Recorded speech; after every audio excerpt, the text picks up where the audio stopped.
guys, how's it going? Welcome back. New toy. Hey, guess what? It's not a guitar for a change. Nice, eh? Alright, so here's the scoop. I have this really big bandsaw in my shop. Had it for years. And so I need space in my shop.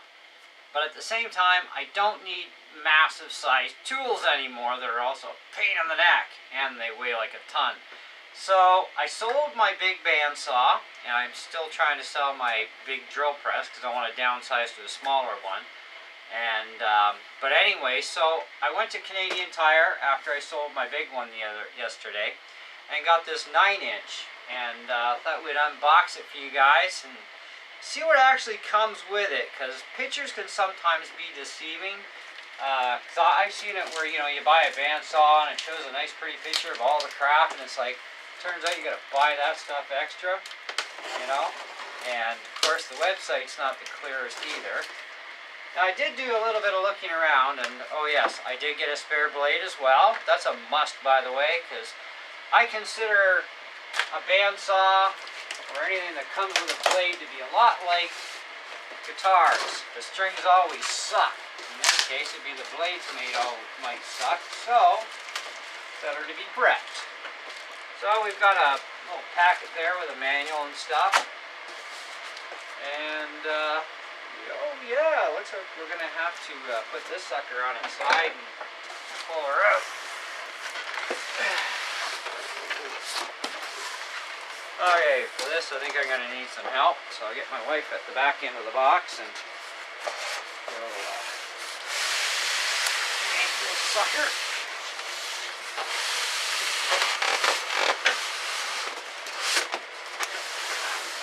Alright. Woohoo! Now, I did a little bit of homework too this morning, just for giggles, you know, because I'm looking for a few other tools yet.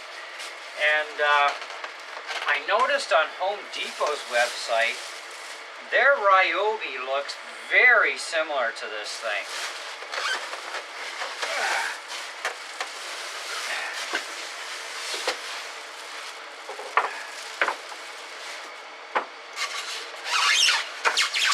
Alright, so we actually do get this little guy. I remember this from my 9-inch I had. You had to twist this to put the tension up. And if you're not careful, snap! So you gotta kind of watch these things, I guess. Alright, so there's some garbage underneath here too. Aw, isn't that cute? They didn't even think about making the shaft longer. That's our little protractor jobby. Cute. Alright, well, small bandsaw anyway. Alright, so this thing comes with a table extension apparently too. Oh, very nice. Oh, and built on.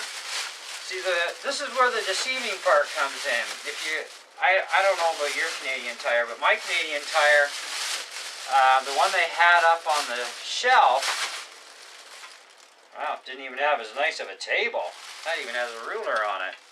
So it didn't even have the holes for the extension on it. So I'm kind of like wondering, are these things really upgraded, or is it an optional thing? This is what I'm trying to tell you guys, you know, is like, you know, does this crap really come included or what? So, yeah, some assembly required. I'll have to do a separate video once this thing is assembled. I'm not going to take the time to do this right now. What the? Interesting. Okay, and this little bar is for the back support. This is kind of like a little bit of an extension stand thing to give you stability. I'm going to probably just opt out and mount this sucker right to a bench, because it does have the holes there, which are actually for the feet. So, and there's our feet there. So I might bypass the feet altogether. Just bolt it to the table, because I want the stability too. So I might end up doing it that way. So we've got a bag of parts here. We've got our extension piece. And looks like that's the end of that.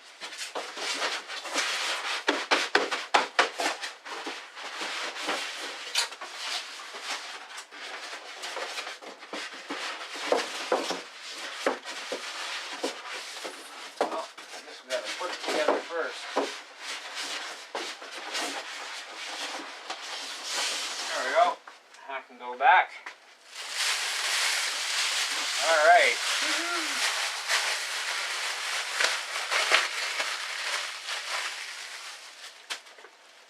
Blade is pre-installed. I wouldn't count on it having a proper setup though. No, they left a lot of play there, so not set up properly.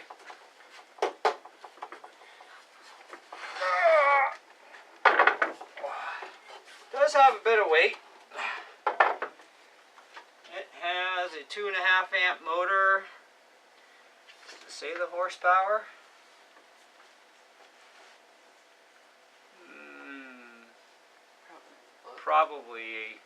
Probably going to say it in the book, but by the size of the engine, it looks like it might be like a 1/4 horse. It's not very big. So, but anyways, this part here, it slides in at the back here, gives you some stability. You got to remove the screw to open this up. It's got a little blade tracking window here too, which is kind of neat. Don't know how useful that's going to be, but I guess we'll find out.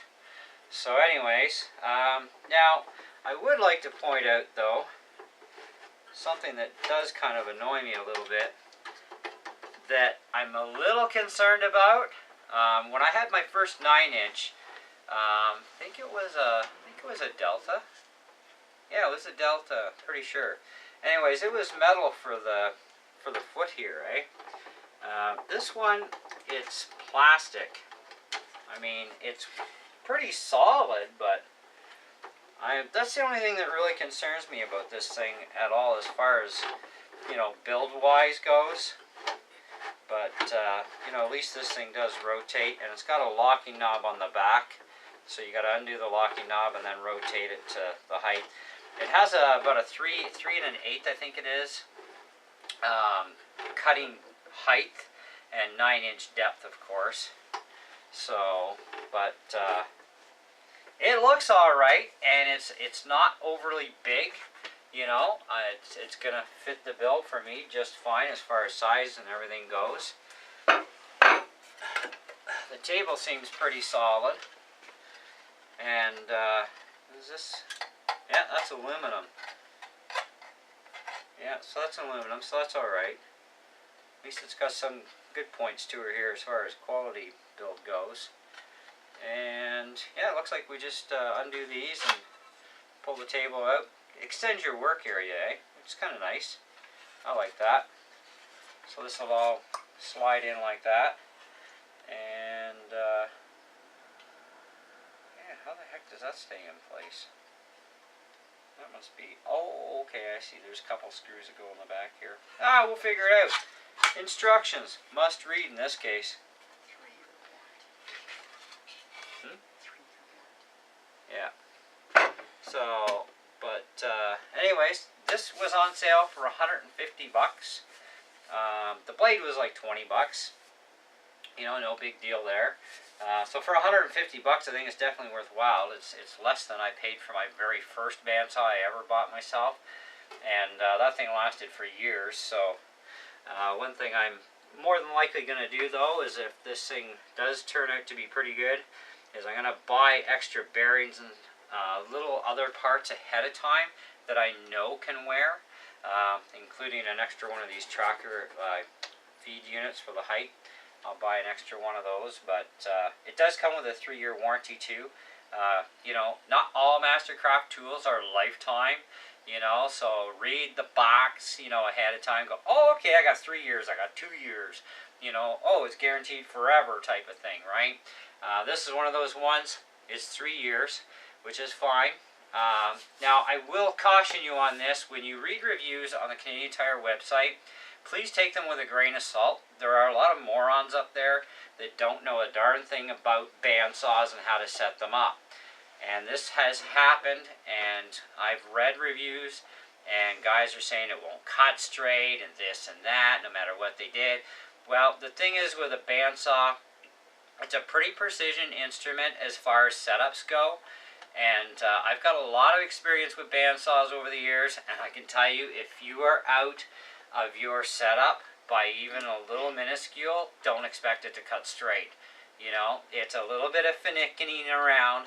You will get it dialed in if you pay attention, you read instructions, and if you really must do further, then watch some YouTube videos on how to properly align the blade and set everything up, because you've got an alignment up above and an alignment down below, and you have to have things so that when you put the pressure against the blade to the roller, that everything goes right. Okay, plus you've got these little side things. Okay, I can't remember the technical name for them, for the pins, but they keep the blade from going this way on you. Okay, and they do wear over time, right? And as you go, if you go to a thicker blade, you have other adjustments in and out that have to be made as well. If you don't make them, you get problems. So something to be aware of. Okay, but take the reviews with a grain of salt. I've had, like I said, the experience with bandsaws. I dialed in my Delta 9-inch precision bang on. Okay, same as my big one that I had. Got it dialed in, bang on, and the big one or the smaller one, same thing. It took me probably about 2 hours of just fine tuning before I got it dead on. So don't even expect this thing right out of the box. Plug it in, start cutting wood, and it's going to cut straight. Because I can tell you right now, from what I'm seeing, I've got probably about 1/8 of an inch gap, and that I'm going to have to adjust for on the roller, okay, as well as down in here. And I'm going to have to adjust these because I can even see and feel there's way too much side play there. And so, you know, that's something. Oh, okay, so we definitely got to do stuff, so don't expect to be set up out of the box. But anyways, guys, I'm going to let you go for now. I got to put this sucker together. I'm not going to do a how-to video on how to assemble it because it would take way too long. You know, that's something you need to learn to do yourself anyways. But once I get it set up and put up in the shed, I still got to build a bench for this thing because it doesn't come with a big stand like my other one did, which is fine because I wanted, you know, set it on a stationary bench anyhow.